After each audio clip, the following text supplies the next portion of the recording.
नमस्कार. आज आपण इयत्ता 9वी विषय भूगोल प्रकरण 5वे वृष्टी याविषयीची माहिती करून घेणार आहोत. पृथ्वीचा 70.8% भाग जलयुक्त आहे. पृथ्वीवरील या जलसाठ्याचे वितरण असमान आहे.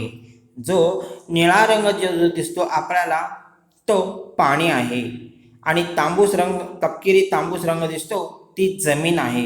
यावरूनच पाणी आणि जमिनीचे वितरण असमान आहे हे आपल्याला दिसते. काही ठिकाणी जलसाठे मर्यादित आहेत तर काही ठिकाणी ते मुबलक आहेत. आपण विविध प्रकारचे जलाविष्कार अनुभवत असतो. वातावरणातील बदलामुळे हे आविष्कार घडत असतात. हवामानात होणाऱ्या बदलानुसार पुढील आविष्कार आढळत असतात. हिवाळ्यात सकाळी दव पडते. जास्त उंचावरील प्रदेशात हिम पडते. तसेच कोठे कोठे पाऊस पडतो. काही प्रदेशात दाट धुके पडते तर काही प्रदेशात अचानक गारा पडतात. तर वृष्टी म्हणजे काय पाहूया. ढगातून जमिनीकडे द्रव रूपात किंवा घन रूपात पाण्याचा वर्षाव होतो त्यास वृष्टी असे म्हणतात. तर हिम वातावरणातील हवेचे तापमान जेव्हा गोठणबिंदू खाली जाते म्हणजेच 0°C पेक्षा खाली होते तेव्हा हवेतील बाष्पाचे थेट हिमकणात रूपांतर होते. या क्रियेत संप्लवन असे म्हणतात. या प्रक्रियेत वायुरूप बाष्प घन रूपात रूपांतरित होते. अशा घन रूपातील वृष्टीला हिमवृष्टी असे म्हणतात. उच्च अक्षवृत्तीय प्रदेशात व समशीतोष्ण प्रदेशात समुद्र सपाटीपर्यंत हिमवृष्टी होते. तर उष्ण कटिबंधात सुमारे 5000 मीटरपेक्षा जास्त उंचीवर हिमवृष्टी होते. हिम घन स्वरूपात असल्याने ते पाण्याप्रमाणे वाहू जात नाही. त्याचे थरावर थर साचतात. हिम मोठ्या प्रमाणात साचल्याने अनेक वेळा त्या प्रदेशातील वाहतूक व संदेश वहन सेवा कोलमडते. हिम प्रदेशात लोकांना हिमदाह होण्यापासून सतत काळजी घ्यावी लागते. हिम वितळल्यावर त्यापासून पाणी मिळते. यानंतर आहे गारा. भूपृष्ठावर जास्त उष्णता असताना ऊर्ध्वगामी हवेचा प्रवाह जोरात वाहतो. या ऊर्ध्वगामी हवेचे तापमान कमी होऊन हवेतील बाष्पाचे सांद्रीभवन घडून येते. त्यापासून गडद रंगाचे ढग तयार होतात. भूपृष्ठाकडून येणाऱ्या हवेचा ऊर्ध्वगामी प्रवाहामुळे जलकण उंचावर जातात. त्या ठिकाणी जलकणाचे घनीभवन होऊन गारांची निर्मिती होते. गारा जड असल्याने भूपृष्ठाकडे येऊ लागतात परंतु हवेच्या जोरदार ऊर्ध्वगामी प्रवाहामुळे त्या पुन्हा वर नेल्या जातात. तेथे गरावर हिमाचे नवीन थर साचतात. असे अनेक वेळा होते. त्यामुळे गारा आकाराने मोठ्या होत असताना त्यांच्यामध्ये अनेक समकेंद्री थर तयार होतात. या मोठ्या झालेल्या गारा गुरुत्वाकर्षणामुळे वेगाने जमिनीवर येतात. गारांच्या या वृष्टीला आपण गारपीट म्हणतो. गारपीटमुळे पिकांचे अतोनात नुकसान होते. तसेच जीवात व वित्तहानी सुद्धा होते. यानंतर आहे पर्जन्य. पर्जन्य म्हणजे पाऊस. आपल्याला पाणी प्रामुख्याने पावसाच्या स्वरूपात उपलब्ध होते. बाष्पयुक्त हवा उंच गेल्यावर या हवेचे तापमान कमी होते. हवेतील बाष्पाचे सांद्रीभवन होते. त्यामुळे तयार झालेले जलकण व हवेतील धुलीकण एकत्र येऊन ढग तयार होतात. ढगातील जलकण आकाराने मोठे होऊ लागतात. हे मोठे जलकण हवेत तरंगून न शकल्याने जलकणाची पावसाच्या स्वरूपात वृष्टी होते. अशा या वृष्टीचे म्हणजेच पावसाचे प्रामुख्याने 3 प्रकार केले जातात. एक आरोह किंवा अभिसरण पाऊस. तर पहा ती आकृती पहा. तर विषुववृत्तीय प्रदेशात सूर्याच्या उष्णतेमुळे भूपृष्ठ तापते. हवा तापल्याने ती हलकी होऊन वर जाते. उंच गेल्यावर ती हवा थंड होते. थंड हवेचे बाष्पधारण क्षमता कमी असते. त्यामुळे बाष्पाचे सांद्रीभवन होऊन जलकण बनतात व पाऊस पडतो. विषुववृत्तीय प्रदेशात असा पाऊस बहुधा दररोज दुपारनंतर पडतो. अशा प्रकारच्या पावसात विजांचा कडकडाट व ढगांचा गडगडाट होतो. आफ्रिकेतील कांगो, दक्षिण अमेरिकेतील अमेझॉन या विषुववृत्तीय भागात हे आरोह पर्जन्य होते. या प्रकारचा पाऊस पृथ्वीवर खूपच मर्यादित पडतो. यानंतर आहे पावसाचा दुसरा प्रकार, प्रतिरोध पाऊस. समुद्रावरून किंवा मोठ्या जलाशयाहून येणारे वारे बाष्पयुक्त असतात. याच्या मार्गात येणाऱ्या उंच पर्वतरांगामुळे ते अडवले जाते. तर पहा, ते आकृती आहे त्या पर्वत रांगेला ते काय झालेलं आहे, अडवले गेलेले आहे. पर्वताला अनुसरून ते उध्व दिशेने जाऊ लागतात. परिणामी हवेचे तापमान कमी होते व त्यातील बाष्पाचे सांद्रीभवन पाऊस पडतो. पर्वत रांगांच्या अडथळ्यामुळे प्रतिरोध प्रकारचा पाऊस पडतो. पर्वत ओलांडल्यावर वाऱ्यातील बाष्पाचे प्रमाण कमी होते. तसेच हवेची बाष्पधारण क्षमता वाढते. वाऱ्याच्या विरुद्ध दिशेकडील पर्वताच्या बाजूस पावसाचे प्रमाण कमी होत जाते. त्यामुळे हा प्रदेश पर्जन्य छायेचा प्रदेश म्हणून ओळखला जातो. जो लाल अक्षराने आपल्याला दाखवलेला आहे तो पर्जन्य छायेचा प्रदेश होय. भारतीय उपखंडात मोसमी पावसाचा परिणाम मोठा असतो. या वाऱ्याने पडणारा पाऊस हा प्रतिरोध प्रकारचा पाऊस आहे. आता आपण पाहूया महाराष्ट्र प्रदेशाचा आडवा छेद, जो पावसाचा आडवा छेद केलेला आहे. पहा, तर सर्वप्रथम आहे बाष्पीभवन. हे बाष्पीभवन होते. यानंतर बाष्पयुक्त ढग वरती जाते.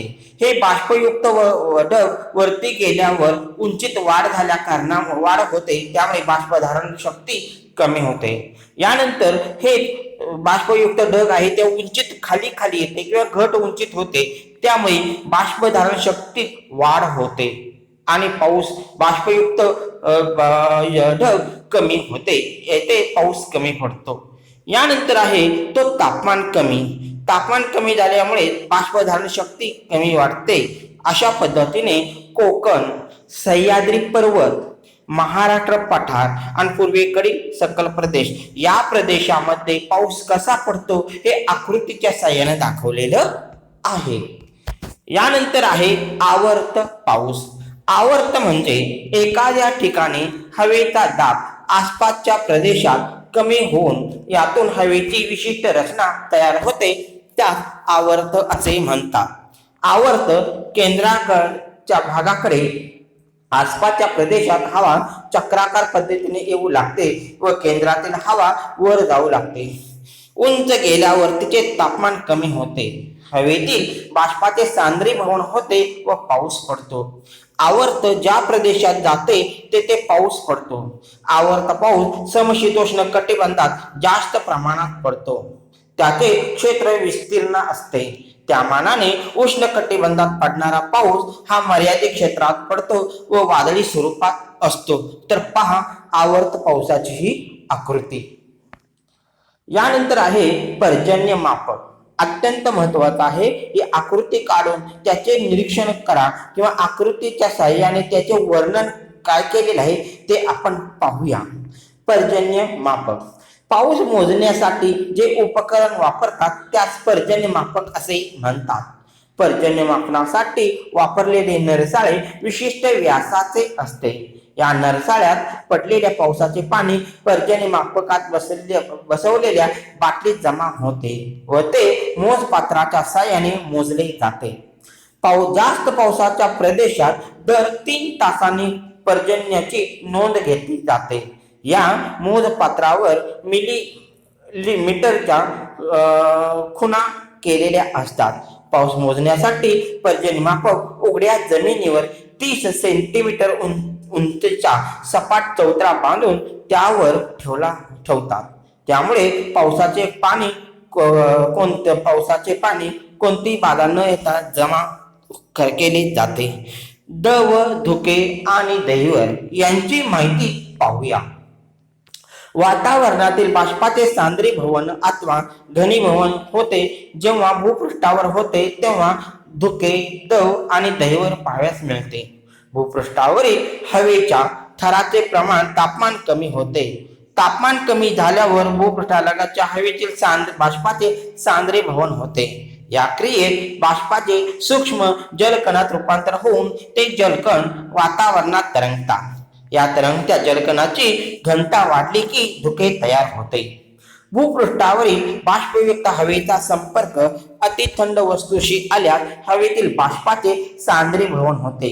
बाष्पाचे सूक्ष्म जलबिंदूत रूपांतर होते. असे जलबिंदू थंड वस्तूच्या पृष्ठभागावर चिकटतात. याला दवबिंदू असे म्हणतात. हवेचे तापमान 0°C पेक्षा कमी असल्यास वस्तूच्या पृष्ठभागावर चिकटलेले दवबिंदू गोठतात. या गोठलेल्या दवबिंदूंना दहीवर असे म्हणतात. हिवाळ्यात दव आणि दहीवरांची निर्मिती मोठ्या प्रमाणात होते. यानंतर आहे वृष्टीचे परिणाम म्हणजे पर्जन्याचे परिणाम. चांगलेही परिणाम आहेत आणि वाईटही परिणाम आहेत. तर पाहूया वृष्टीचे परिणाम. पृथ्वीवरील उपलब्ध होणाऱ्या जलाचा मुख्य स्रोत वृष्टी हा आहे. अतिवृष्टी जशी हानिकारक आहे तशी कमी वृष्टी सुद्धा हानिकारक आहे. अतिवृष्टीमुळे महापूर म्हणजे ओला दुष्काळ येतात. पाऊस पडला नाही तर अवशण म्हणजे कोरडा दुष्काळ स्थिती उत्पन्न होते. शेतकऱ्याची स्थिती हलाखीची होते. देशाच्या अर्थव्यवस्थेवर ताण पडतो. भारतासारख्या कृषी प्रधान देशाची अर्थव्यवस्था शेतीवर अवलंबून आहे. भारतातील शेती मोठ्या प्रमाणात मोसमी पावसावर अवलंबून आहे. यामुळे भारतात होणारा पाऊस हा देशासाठी अत्यंत महत्वाचा ठरतो. अतिशय दाट धुक्यामध्ये दृश्यमान कमी होते. रस्ते, लोहमार्ग, जलमार्ग व हवाई मार्ग यावर विपरीत परिणाम होतो. अनेकदा अपघात होण्याची परिस्थिती निर्माण होते. दहीवर पिकांना मारक ठरते. तसेच रस्त्यावर पसरल्यामुळे अपघात होण्याची शक्यता असते. दव आणि धुके यांनी रोगराई पसरू शकते. शेतीचे नुकसान होऊ शकते. तर काही पिकासाठी दव अत्यंत उपयुक्त ठरते. यानंतरचा घटक शेवटचा आहे आम्ल पर्जन्य. औद्योगिक क्षेत्रातील प्रदूषणामुळे हवेत विविध वायू मिसळले जातात. या वायूची हवेतील बाष्पाची रासायनिक क्रिया होऊन वेगवेगळी आम्ले तयार होतात. उदाहरणार्थ एक नायट्रिक आम्ल, सल्फ्युरिक आम्ल इत्यादी. पावसाच्या पाण्यात विरघळलेली आम्ले पावसासोबत खाली पडतात. या आम्लासह पडणाऱ्या पावसास आम्लपर्जन्य असे म्हणतात. हा पाऊस सर्व सजीव आणि निर्जीव यासाठी अत्यंत हानिकारक असतो. अशा प्रकारे आज आपण प्रकरण 5 वृष्टी याविषयीची माहिती करून घेतली. धन्यवाद.